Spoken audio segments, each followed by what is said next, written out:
संदीप ने अपनी माँ के कहने पर गांव में शादी कर ली थी। लड़की का नाम था सुनीता। माँ का कहना था एकदम मॉडर्न बहू नहीं होनी चाहिए, लेकिन उन्हें नहीं पता था कि गांव से आने वाली बहू सुंदर सुशील तो होगी और उसको गांव से बाहर भी निकाल लाएंगे, लेकिन उसके अंदर का गांव कैसे बाहर निकलेगा। शादी के कुछ दिन बाद, माँ टिफिन तो देना जरा। बेटा अब तो स्कूल नहीं ऑफिस जाता है, माँ से नहीं अपनी बीवी से टिफिन मांगा कर। ओके माँ। सुनीता टिफिन ले आओ। एक लो टिफिन, इसके अंदर पिस्ता डाल दिया है। पिस्ता? पिस्ता क्यों? सास जी ने बोला था ना कि आपको पिस्ता बहुत पसंद है। ओहो, मैंने पिस्ता नहीं पास्ता बोला था, पास्ता। पास्ता?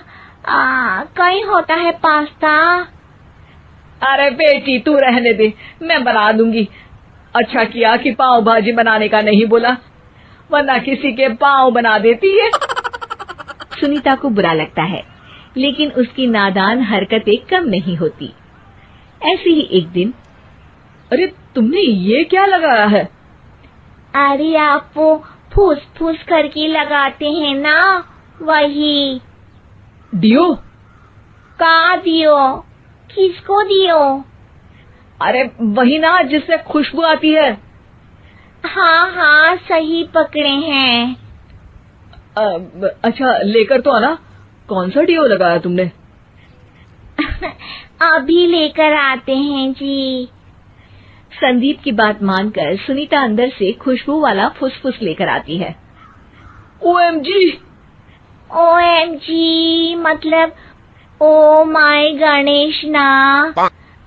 अरे ओएमजी छोड़ो, और ये खुशबू वाला फुसफुस की बात कर रही थी तुम? हाँ इसी की, फिर से सही पकड़े हैं। अरे देवी, लेकिन आप सही नहीं पकड़े हैं, ये डियो नहीं है।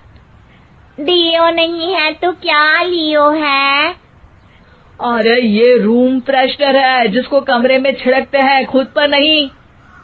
कोई बात नहीं, माँ कहती थी आत्मा किराएदार है, शरीर एक किराए का कर्म। हम शरीर पे ये डाल लिए तो क्या फर्क पड़ जाएगा। अरे बहू, ओ बहू, मेरे लिए फल तो ले आ, फिर मैं बाजार जाऊंगी। सुनीता अपनी सास के लिए फल लेकर आती है। अरे बेटा, पपीता, तरबूज और सेब फल ऐसे कैसे खा लूं? काट कर तो ले आ। माँ जी, मेरे गांव में तो खेत से उठा के सीधा खा लेते हैं। अरे ये तेरा गांव नहीं है ना। अरे संदीप, तू ही कुछ समझा देना इसको बेटा। मैं कैसे समझाऊं माँ, ये तो माइक्रोवेव को भी भट्टी बोलती है। कल मैंने बोला हाय कैसी हो, तो बोलती है किसी को हाय नहीं लगानी चाहिए। अरे सुनीता, तेरा क्या होगा?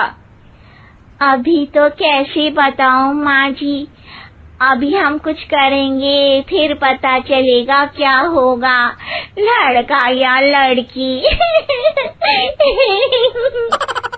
हे भगवान, कहाँ से आ गई है? रामपुर से जी, आप ही तो लेकर आए थे मुझे। अरे मुझे माफ कर दो। पहले कोई गलती तो करिए जी, आपकी तो सारी गलती माफ कर देंगे हम। हाँ अरे बहू, मेरी बात सुन। फल यानी कि फ्रूट जब भी लाए ना तो काट कर लाना, ठीक है? जी ठीक है माँ जी, फल यानी फ्रूट यानी काट के लाऊंगी।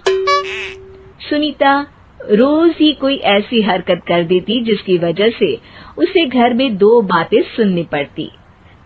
एक दिन, माँ मेरे बॉस घर पर आने वाले हैं शाम को, उनका बर्थडे है, फैमिली साथ नहीं रहती उनके, तो यही पार्टी कर लेंगे। उनको अच्छा लगा तो शायद मेरा प्रमोशन भी हो जाएगा। मैं ना फ्रूट केक लाकर फ्रिज में रख दूंगी और तेरे साथ आज खाना मैं बनाऊंगी, ताकि जब साहब आए तो खाने में कोई गड़बड़ ना हो। शाम को जब सारी तैयारियां हो जाती है, संदीप के साथ बड़े साहब भी घर आते हैं। फ्रूट केक तो ले आना बहू, फिर खाना खाएंगे। अरे इस सब की क्या जरूरत थी, आपने बुलाया वही काफी है। सर, आपका परिवार शहर में नहीं है तो हम ही आपके परिवार जैसे हैं सर। इतने में ही सुनीता फ्रूट केक लेकर आती है और बड़े साहब की टेबल पर रख देती है, और जैसे ही केक के ऊपर का बॉक्स हटाती है, ओह, ये क्या है? केक तो कटा हुआ है। मैं तो ऐसा नहीं लाई थी। आप मुझे शाबाशी दे सकती है माँ जी, मैंने ही केक काट दिया। आपने कहा था ना, फल यानी फ्रूट यानी हमेशा काट के लाना, तो फ्रूट केक भी तो फ्रूट ही है ना, तो मैंने पहले ही काट लिया। हूँ ना मैं समझदार। अरे बहू, ये क्या किया? केक हमेशा वही काटता है जिसका जन्मदिन होता है। तुझे एक बात भी समझ नहीं आती, एक नंबर की बेवकूफ है। पूरा माहौल बिगड़ चुका था। संदीप को लगने लगा था कि साहब उसे प्रमोशन तो दूर की बात है, कहीं डिमोशन ना दे दे, लेकिन साहब बीच में ही बोल पड़ते हैं। अरे कोई बात नहीं, ये इनकी बेवकूफी नहीं है, इनका भोलापन है। बेटा आप कहाँ से हो?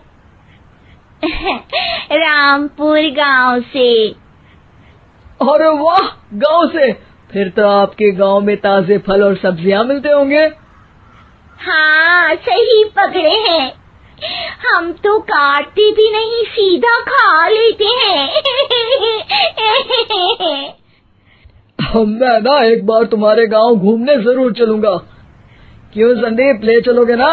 मुझे गांव घूमना बहुत पसंद है। बस फिर क्या था, संदीप और सास दोनों खुश हो गए, क्योंकि साहब को सुनीता ने गांव की बात करके खुश कर दिया था। अब संदीप का प्रमोशन पक्का था। शिक्षा, कभी भी किसी भी गलती पर घबराना नहीं चाहिए। हो सकता है कि उस गलती की वजह से आगे बड़ा फायदा हो जाए।